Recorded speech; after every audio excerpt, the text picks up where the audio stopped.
네, 오늘 본문의 말씀을 가지고 이렇게 제목을 정했습니다. 무엇을 기다리고 계신가요?입니다. 무엇을 기다리고 계신가요? 여러분, 무엇을 지금 기다리고 계십니까? 2000년 전에 이 땅에 오신 예수님, 그리고 부활 승천하신 뒤에 다시 오시겠다 약속하신 예수님을 생각하면서 지난주에는 우리가 이 땅의 소망으로 오신 예수님에 대해서 이야기를 함께 나누었습니다. 예수님께서 정말 우리에게 큰 소망이 되십니다.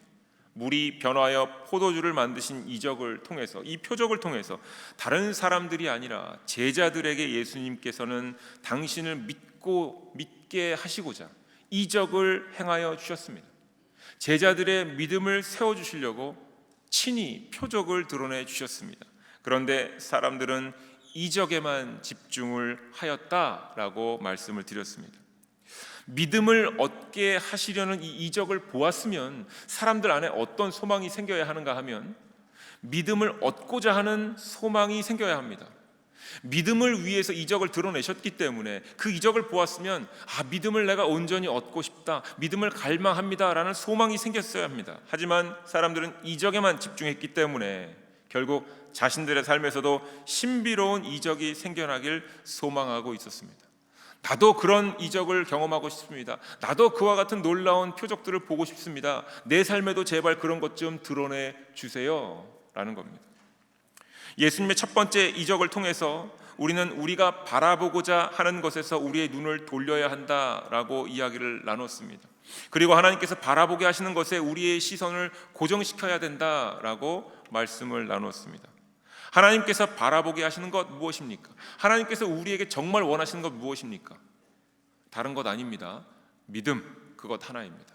하나님께서 우리가 보기를 원하시는 것 무엇입니까? 바로 우리의 믿음을 살펴보기를 원하시는 것입니다. 하나님께서 우리에게 정말로 원하시는 모든 것들은 사실 다 믿음입니다. 이 모든 이적들, 성경에 기록되는 수많은 이적들은요, 믿음을 세우기 위한 도구의 역할을 하는 것입니다. 성경에 나와 있는 모든 놀라운 사건들은 모두 사람들의 믿음을 세우기 위해 하나님께서 사용하신 일들입니다. 너무나도 우리가 듣기에 아쉬울지 모르겠지만 이적은, 표적은 우리의 믿음을 세우려는 도구, 그 이상도 그 이하도 아니라는 것, 이것을 기억하셔야 합니다. 자, 그리고 오늘은 대강절의 두 번째 주일입니다. 이 땅에 오신 예수님, 다시 오실 예수님이 우리에게 증거해 주신 평화를 되새기며 평화를 확인하는 주간입니다. 동시에 다시 오실 예수님을 준비하는 주간이다라고 말하기도 합니다. 그래서 대강절의 두 번째 주의 them은 평화, peace, 그리고 준비, preparation, 이 두 가지가 함께 갑니다. 예수님을 평화의 상징으로 표현하는 성경의 구절들이 있습니다. 예수님이 평화다, 이런 구절이지요. 누가복음 2장에 베들레헴에서 예수님께서 막 태어나실 때 주의 천사들, 사자들이 이렇게 고백합니다. 누가복음 2장 13절과 14절입니다. 호련히 수많은 천군이 그 천사들과 함께 하나님을 찬송하여 이르되 지극히 높은 곳에서는 하나님께 영광이요 땅에서는 하나님이 기뻐하신 사람들 중에 평화로다 하니라. 아멘. 예수님이 이 땅에 평화다라는 겁니다. 또 이사야서 9장 6절에 이런 말씀이 기록되어져 있습니다. 이는 한 아이가 우리에게 낳고 한 아들을 우리에게 주신 바 되었는데 그의 어깨에는 정사를 메었고 그의 이름은 기묘자라 모사라 전능하신 하나님이라 영존하시는 아버지라 평강의 왕이라 할 것이라. 아멘. 자, 여기서 이 한 아이가 누구입니까? 바로 예수 그리스도입니다. 예수님을 표현하는 수많은 수식어들이 등장합니다. 기묘자라, 모사라, 영어로는 Wonderful Counselor, Mighty God, Everlasting Father, and Prince of Peace입니다. 평화의 왕이다. 즉 예수님이 평화와 동격으로 동일시되고 있습니다.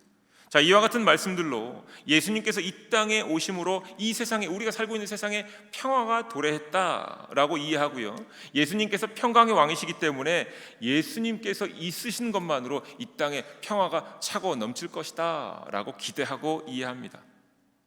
그런데 아마도 성경을 자주 많이 묵상하신 분들은 예수님께서 친히 하신 말씀 또한 기억나실 겁니다.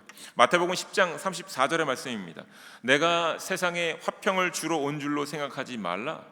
화평이 아니요 검을 주러 왔노라.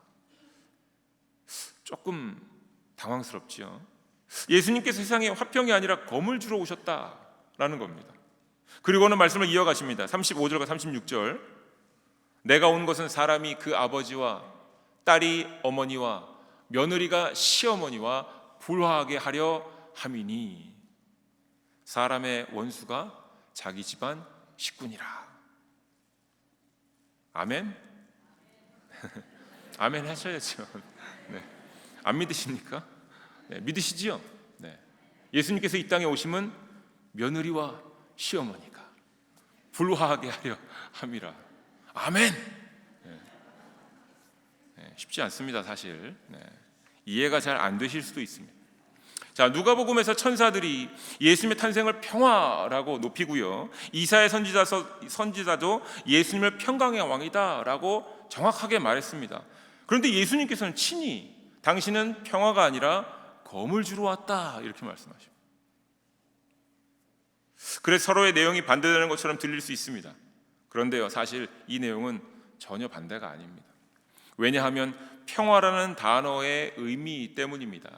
평화라는 단어, 히브리어 여러분 잘 아시는 샬롬이 히브리어인데요, 평화라는 의미지요. 그리고 또한 우리가 잘 알고 있는 헬라어로, 그릭어로 평화가 바로 에이레네라는 단어입니다. 그런데 이 단어의 첫 번째 의미가 바로 전쟁이 없는 육신의 평화입니다. 육체적으로 평화로운 것입니다.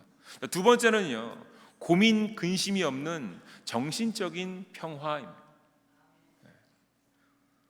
두 번째에서 아멘 하시면 안 되고, 세 번째에서 아멘 하셔야 됩니다. 자, 세 번째는요, 자 이제 준비되셨죠? 세 번째는 사후에 경건한 자가 얻게 되는 평화입니다.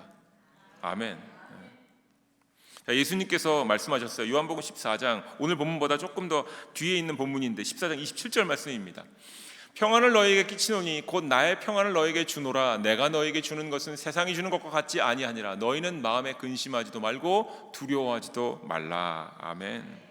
자, 쉽게 말하면요, 세상이 말하는 평화 무엇입니까? 전쟁이 없는 상태예요. 우리 앞에 어려움이 없는 상태입니다. 그리고 또한 어떤 평화입니까? 근심과 걱정이 없는 평화입니다.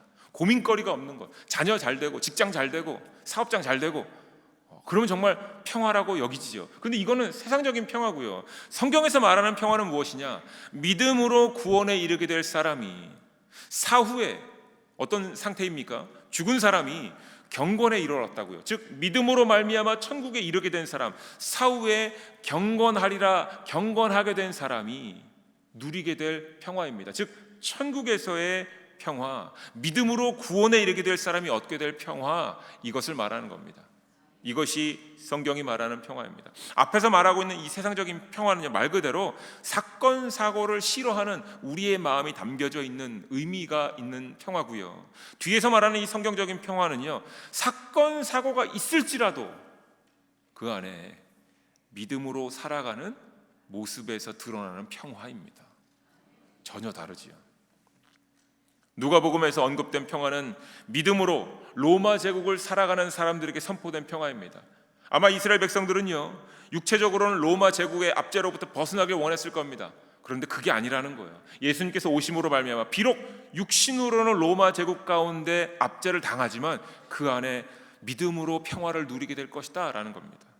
또 이사야서에서 언급된 평화는 어떤 평화입니까? 남유다가 그리고 또한 이웃 나라들이 하나님의 심판을 받게 되는 가운데 육체적으로 정신적으로는 어려워 보일지 모르겠지만 그 안에 믿음으로 이 모든 심판을 감당하는 평화가 임하게 될 것이다 라는 모습입니다. 즉 세상이 바라고 원하는 평화의 모습이 아니다라는 겁니다. 예수님께서 마태복음에서 화평이 아니요 검을 주러 왔노라 라고 말씀을 하셨어요. 그리고는 마태복음 10장 35절에 내가 온 것은 그와 그 아버지와 사람이 그 아버지와 딸이 어머니와 며느리가 시어머니와 불화하게 하려 함이니 라고 말씀하신 이유가 있다라는 겁니다. 36절에 사람의 원수가 자기 집안 식구다라고 말씀하신 이유가 있다라는 겁니다. 이 모든 상황은 사실 믿음과 연관이 되어 있다라는 겁니다. 예수님께서 말씀하신 평화는 모두 믿음과 연관된 평화임을 잊지 마십시오. 부모와 자식 그리고 가족들로 인해서 사실 우리의 믿음이 흔들릴 수 있습니다. 자녀 때문에 자녀가 화나게 하고 짜증나게 해서 갑자기 화내다가 우리의 믿음 없는 모습이 드러날 수도 있고요.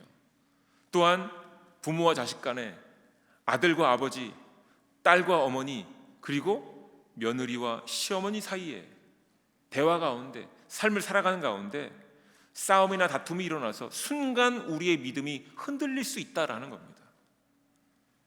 예수님께서 이 땅에 오신 이유는 사랑하는 사람들로 인해서 예수님께서 세상에 오신 이유를 잊어버릴 수 있기 때문에 우리에게 검을 주시겠다, 그런 상황들을 제거해라, 그런 상황 가운데 육체적인 것들, 정신적인 것들은 제거하고 믿음만 가지고 살아가라 라는 의미입니다. 조금 더 정확하게 말해서 가족이란 어떤 관계입니까? 믿음을 함께 세워주고 서로를 지켜주고 보호하도록 창조된 가장 기본적인 공동체입니다. 그런데 이 가족의 여러 가지 일들에만 집중한 나머지 예수님께서 세상에 오신 것을 잊어버릴 수 있기 때문에 이 검으로 마음을 살펴 온전히 믿음만 지켜내라 라는 의미입니다. 자, 검이란 단어가 성경의 히브리서 4장 12절에 기록된 것처럼 하나님의 말씀을 상징합니다. 더욱이 하나님의 말씀이 육신이 되신 예수님을 상징하지요. 그리고 이 검으로는 히브리서 4장 12절에 마음의 생각과 뜻이 판단된다라는 겁니다. 즉 우리의 마음에 어떤 생각이 있는지, 어떤 감정이 있는지 이거를 점검해 볼 수 있겠다라는 겁니다. 그리고 13절 말씀입니다. 히브리서 4장 13절, 지으신 것이 하나도 그 앞에 나타나지 않음이 없고 우리의 결산을 받을 이의 눈에 만물이 벌거벗은 것 같이 드러나느니라. 아멘. 자, 예수님께서 이 땅에 오신 이유, 그리고 말씀이 되신 분께서 친히 검을 우리에게 주셨는데 그게 말씀의 검 아니겠습니까? 그래서 그것을 통해서 우리의 믿음의 모든 모습과 상태를 밝히 드러내시겠다라는 것이고요. 세상의 평화와 하나님의 평화가 다르다는 것을 알게 하시겠다라는 것이고요. 그리고 부모와 자식 간의 사랑이 세상적인 사랑인지 믿음 가운데의 사랑인지를 드러내게 하시겠다라는 것입니다. 그래서 예수님께 세상에 검을 가지고 오셨다라는 의미가 충분히 모든 말씀과 연결이 되어서 이해가 되는 겁니다. 자, 오늘 본 말씀으로 한번 들어가 보지요. 예수님께서 오늘 요한복음 6장의 앞부분에서는 물고기 2마리와 떡 5개로 5천여 명을 먹이시는 소위 오병이어의 놀라운 이적의 사건을 드러내셨습니다. 자, 여기서 잠깐 다시 질문을 드릴게요. 예수님께서 왜 이적을 행하신다고요? 왜 표적을 우리에게 보여주신다고요? 깜짝 놀라라 이건가요? 신기하지 이런 건가요? 아니요. 믿음 때문입니다. 우리의 믿음을 얻게 하기 위함입니다. 예수님의 평화가 세상의 평화와 어떻게 다른지를 밝히 알게 하시기 위해서 이적을 드러내시는 겁니다. 자, 오늘 본문에 요한복음 6장 바로 전에 5장에서 베데스다 연못에서 38년 동안 일어나지 못하고 있었던 그 병자를 예수님께서 고쳐주시는 또한 놀라운 이적의 사건이 기록되어 있습니다. 다시 질문해 볼까요? 왜 그의 병을 고쳐주셨습니까? 네, 그의 믿음을 도와주기 위함입니다.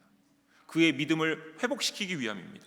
제자들의 믿음과 또한 그 병자의 믿음을 함께 세워주시고자 이와 같은 이적을 행하셨습니다. 그런데 요한복음 6장 2절로 딱 돌아왔더니 이렇게 말씀에 기록되어 있습니다. 큰 무리가 따르니 이는 병자들에게 행하시는 표적을 보았음이니라. 무슨 얘기입니까? 큰 무리가 따르는 이유가 뭐라고요? 믿음 때문입니까? 아니요. 성경은 정확하게 얘기합니다. 그들이 표적을 보았기 때문이다 이렇게 얘기합니다. 병을 고치신 것을 보고 따랐다라는 겁니다. 어찌 보면 믿음에 대한 얘기는 아쉽게도 없습니다. 그리고 그 다음 사건이 바로 오병이어의 사건입니다. 예수님께서요, 그런데 오병이어의 사건을 벌이시기 전에 이렇게 말씀하십니다. 요한복음 6장 5절입니다. 우리가 어디서 떡을 사서 이 사람들을 먹이겠느냐라고 빌립에게 물어보십니다. 그런데 이 말씀의 의미가 요한복음 6장 6절에 정확하게 다시 기록되어 있습니다. 이렇게 말씀하시면 친히 어떻게 하실지를 아시고 빌립을 시험하고자 하심이라.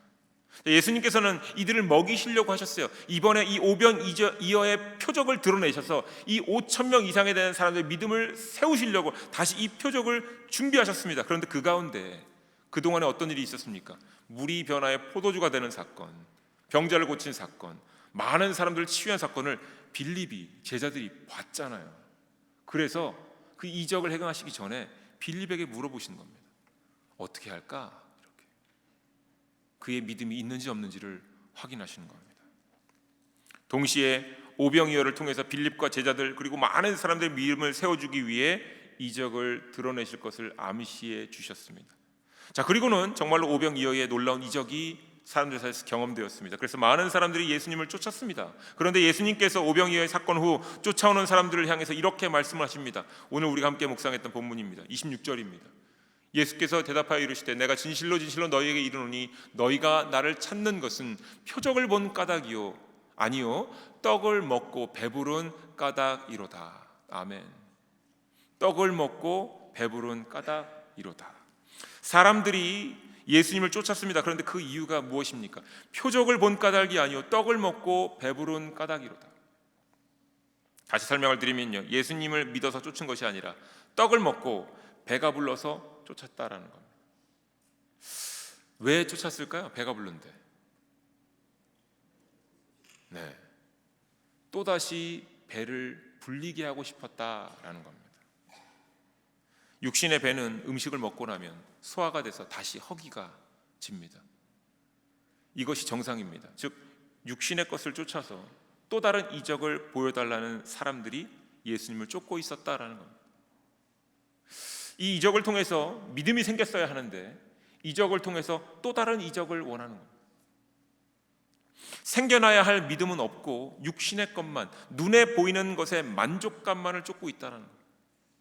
이런 이적을 보여주셨으니 이제 더 큰 이적을 보여주세요. 이 이적을 보여주셨으니 더 놀라운 이적을 보여주세요 하면서 쫓아다니는 겁니다. 이에 예수님께서 말씀하시는 겁니다. 27절입니다. 썩을 양식을 위하여 일하지 말고 영생하도록 있는 양식을 위하여 하라. 먹으면 사라질 것들을 위해서 힘써 노력하지 말라는 겁니다. 인간의 감정은 결국 지나갈 거라는 겁니다. 이적을 보고 놀란 마음은 시간 지나가면 지나간다라는 겁니다. 작은 것에 놀란 마음은 결국 또 다른 큰 것을 원하기 때문에 결국 다 헛된 것이다 라고 얘기하면서 영적인 것들을 위해서 힘써 일하라, 노력하라 이렇게 말씀하시는 겁니다. 그런데 사람들이 이 이야기를 알았지 못합니다. 그래서 묻습니다. 우리가 어떻게 하여야 하나님의 일을 하오리까? 라고 28절에 묻지요. 우리가 무엇하면 되겠습니까? 어떻게 하면 될까요? 이렇게 얘기했죠. 영원한 것을 위해서 우리가 무엇을 해야 합니까? 라는 질문에 예수님께서 29절에 답을 주십니다. 예수께서 대답하여 이르시되 하나님께서 보내신 이를 믿는 것이 하나님의 일이니라 하시니. 아멘. 자, 이렇게 얘기하면 충분히 알아들어야 되는데 못 알아들었어요. 사람들이 또 묻습니다. 30절에 하나님께서 보신 이를 믿도록 어떤 표적을 보여주시겠습니까? 또 표적 타령입니다. 예수님께서 말씀하십니다. 하늘의 만나가 아니라 생명의 떡인 예수님을 받아들이라 이렇게 말씀하십니다. 자, 여러분, 하늘의 만나가 무엇입니까? 광야에서 일하지 않고 먹었던 음식입니다. 광야에서 일을 해서 먹을 수도 없는 것들이 너무나도 많은데 일을 할 수도 없었지요. 광야를 걷다가 하나님 너무 배가 고파요. 먹을 것을 주세요. 하나님께서 일하지 않고 먹을 수 있는 하늘의 만나를 매일 주셨습니다. 그러면 그 만나를 통해, 그 이적을 통해 무엇을 얻어야 된다고요? 믿음이지요. 하나님 살아계시구나. 야, 정말 먹을 것이 없어야 되는 이 광야에서 먹을 것이 있구나. 하나님 살아계시다. 이거를 고백했어야 됐는데 어떻게 해요? 하나님 만나 주셔서 감사합니다. 하루, 이틀, 3일, 사흘 조금 시간 지나니까 하나님 만나는 많으니까 이제 고기를 주세요. 네. 그래서 하나님께서 메추라기를 보내주셨잖아요. 그렇죠. 뭐지요? 이적을 경험했는데 하나님의 임재를, 하나님을 믿는 것이 아니라 하나님 다른 것도 주세요 이렇게 얘기한 겁니다. 하늘에 만나는 광야에서 사람들이 먹는 양식입니다. 놀라운 이적이자 미라클이자 표적 사인이기도 합니다. 하지만 이를 통해 하나님께서는 사람들에게 믿음을 얻게 하시려고 한 것인데 여전히 사람들은 이적만 바라보고 있습니다. 그리고 예수님 앞에 선 사람들도 마찬가지였다라는 겁니다. 그래서 예수님께서 말씀하시는 겁니다. 생명의 떡에 대해서 말씀하시는 겁니다. 썩지 않을 것을 위해서 하나님의 일을 해야 되는데 그것이 무엇이냐? 바로 생명의 떡인 예수님을 믿고 따르라라는 겁니다. 그런데 조금 더 쉽게 설명을 드리면요, 예수님을 믿고 따르는 일은 무엇일까요? 예수님을 믿고 따르는 일. 여러분, 예수님을 믿고 따르라고 얘기하시면 여러분 뭘 하시겠습니까? 예수님이 누구십니까? 하나님의 말씀이 육신이 되신 분이시지요. 그러니까 예수님을 믿고 따르는 일은요, 하나님의 말씀을 끊임없이 먹고 소화하고 따르는 일입니다. 사랑하는 교회 여러분, 우리가 때로 이런 간청을 하나님 앞에 많이 하거든요. 하나님, 나에게 믿음을 주시옵소서. God, give me a big faith. Greater faith than any other. 이렇게 얘기하죠. God, I need a firm, strong, solid faith. 나에게 어떤 상황에서도 흔들리지 않고 견고한 믿음을 주시옵소서. 기도합니다. 그런데 만약 하나님 말씀을 읽는 일을 게으리하고 있다면 그 기도는 거짓입니다. 믿음을 주시옵소서라는 간절한 요청이 있다면 하나님 말씀을 읽는 일을 절대로 게을리하면 안 됩니다. 다시 말해서 믿음을 얻고 싶다면 하나님 말씀을 주야로 묵상해야 한다라는 겁니다. 세상의 평화, 육체적인 평화가 아닌 참된 평화를 우리가 이 땅에서 얻고 싶다면, 정말 누리고 싶다면 하나님의 말씀을 주야로 묵상해야 하는 것입니다. 예수님께서 세상의 평화가 아닌 검을 주셨다라고 말씀하신 이유도 검이 무엇인가? 바로 하나님의 말씀이지요. 이 말씀에 집중하여서 눈에 사라질 것들을 제거해내고 눈에 사라질 것들에 집중하지 않고 하나님의 말씀에만 의지하여서 사라지지 않는 평화를 얻으라는 의미입니다. 대강절의 두 번째 주간에 묵상해야 될 평화는요, 전쟁이 없고 고민이 없는 평화가 아니라 예수님으로 확증된 천국의 평화입니다. 그리고 이러한 평화가 없다면, 이것을 모른다면 지금 예수님께 나오라는 겁니다. 그런 평화를 주시겠다 하십니다. 자, 하나님의 말씀 앞으로 나오라고 말씀하십니다. 그리고 그 말씀을 먹으라고 하십니다. 읽고 또 읽고 묵상하고 또 묵상하고 믿음을 얻을 때까지, 믿음이 견고해질 때까지 이 말씀에 매달리라라는 겁니다. 사랑하는 교회 여러분, 지금 혹시 기다리고 있는 것이 있으십니까? 여러분, 무엇을 기다리십니까? 오늘 교회에 어떤 마음으로 오셨습니까? 어떤 설교를 기다리셨습니까? 혹시 여러분 삶에서 이적을 기다리셨습니까? 놀라운 어떤 상황을 기다리셨습니까? 내 삶의 어려움이 해결될 것을 원하면서 무언가 지금 기다리고 계십니까? 혹시 표적을 얻기를 원하시는 것은 아닙니까? 믿음은요, 갑자기 하늘에서 뚝 떨어지지 않습니다. 평화도요, 갑자기 하늘에서 뚝 떨어지지 않습니다. 믿음과 평화, 성경이 말하는 믿음과 평화는요, 절대로 갑자기 생겨나지 않습니다. 로마서 10장 17절 말씀입니다. 그러므로 믿음은 들음에서 나며 들음은 그리스도의 말씀으로 말미암았느니라. 아멘. 설교를 듣는 거 좋습니다. 수많은 유명한 설교가들이 있으니까 온라인만 열어서 유튜브를 통해서 많은 설교를 듣는 것 좋습니다. 그런데 아니요, 설교를 듣는 것으로는 해결이 안 됩니다. 더 중요한 건 여러분 직접 여러분의 눈과 입으로, 귀로 성경 말씀을 읊으시고 들으셔야 됩니다. 하나님의 말씀, 예수 그리스도의 말씀을 직접 여러분 읽으셔야 합니다. 그리고 그 말씀 가지고 씨름하셔야 됩니다. 이것이 평화를 얻는 유일한 길이자 평화를 얻기 위해 준비하는 유일한 과정입니다. 사랑하는 교회 여러분, 잊지 마십시오. 하나님의 말씀, 성경을 내가 스스로 읽지 않으면, 성경을 읽는데 시간을 투자하지 않으면, 성경을 가지고 씨름하지 않으면, 하나님의 말씀이신 예수님께 선포하신 말씀들을 우리가 온전히 묵상하고 우리의 삶에 실천을 하고 노력하지 않으면 믿음은 절대로 얻을 수도 없을 뿐만 아니라 참된 평화는 절대로 얻지 못합니다. 너무나도 단순하고 모든 목회자가 하는 뻔한 말 같아 보이지만 성경을 읽지 않는다면 믿음을 얻으려는 것은 결국 이적만을 쫓는 사람들, 배가 부른 까닭에 예수님을 따르는 사람들 정도밖에 되지 못할 것입니다. 그러니까요, 목사의 설교에도 너무 의존하지 마십시오. 우리 하나님께서 친히 이렇게 성경 말씀을 주신 이유는 우리가 직접 읽고 먹고 기도하고 소화해내고 말씀 가운데 씨름하라는 겁니다. 그러면 그 가운데 믿음이 자라고 성장하고 하나님께서 원하시는 만큼 장성한 분량까지 우리의 믿음이 커질 것이다, 견고해질 것이다 라고 말씀해 주시는 겁니다. 참 평화를 얻는 법, 믿음을 얻는 법, 바로 성경을 읽는 것밖에 다른 방법은 없습니다. 왜 하나님께서는 나에게 이적을 내리시지 않는 것이냐? 왜 나에게 표적을 주시지 않는 것이냐? 이적만 보여주신다면 내가 정말 믿을 수 있을 것 같은데, 하나님 지금 내 삶의 이 어려움을 해결해 주시면 내가 정말 더 열심으로 믿을게요 무슨 얘기입니까? 하나님 나 표적 하나 보여주세요, 이런 얘기죠. 이와 같은 고백하지 마시고요, 그 시간에 성경을 읽으십시오. 그리고 하나님 말씀을 통해서 하나님의 마음을 알려달라고 기도하십시오. 그러면 성령님을 통해서 믿음도 얻게 될 것이고 참된 평화도 얻게 될 것입니다. 이 이야기는 제 설명도 아니고요, 제 말도 아닙니다. 성경의 수많은 본문에서 동일한 이야기를 하고 있습니다. 하나님의 말씀을 먹으라. 말씀을 먹고 그 말씀을 소화시켜 그 말씀으로 살아라 라는 겁니다. 그러면 자연스럽게 우리의 믿음은 견고해지고 우리의 믿음은 참된 평화도 얻게 되는 겁니다. 우리 모두 대강절의 두 번째 주간에 하나님의 말씀을 온전히 묵상하심으로써 참된 평화를 준비하시고 참된 평화를 얻는 모두가 되시길 주님의 이름으로 축원드립니다. 기도하겠습니다.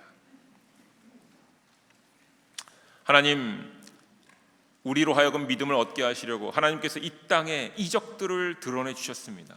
하지만 우리는 이적만을 바라보고 이적만을 기다리고 있었습니다. 우리의 삶의 문제들에 관심을 갖고 삶의 문제들만을 붙들고는 그 속에서, 그 문제들 속에 매몰되어 살아가고 있었습니다. 하나님, 우리의 연약함을 용서하여 주시옵소서. 그리고 다시금 우리로 하나님의 평화를 얻게 하옵소서. 예수님께서 이 땅에 오신 이유도 우리로 하늘의 평화를 얻게 하시려던 것이었음을 온전히 깨닫게 하여 주시옵소서. 세상을 멸하지 않으시고 지금까지 우리를 기다리시는 것도 우리의 믿음이 성장하기 바라신 것이었음을 우리로 깨닫게 하여 주시옵소서. 성령님, 우리가 하나님의 말씀을 붙잡기를 원합니다. 기쁨의 언덕으로 열심으로 매일매일 말씀을 붙잡기를 원합니다. 또한 우리에게 주신 이 성경 말씀 가지고 우리 교회의 에스라, 성경 통독, 성경 공부, 하나님, 우리가 시간을 내서 참여하길 원합니다. 그리고 그 예수님의 가르침을 먹고 마시며 자라나기를 소망합니다. 이로써 온전한 믿음, 천국의 평화로 오늘 그리고 이 한 주간을 살아가는 우리가 되게 하여 주시옵소서. 예수님의 이름으로 기도드립니다.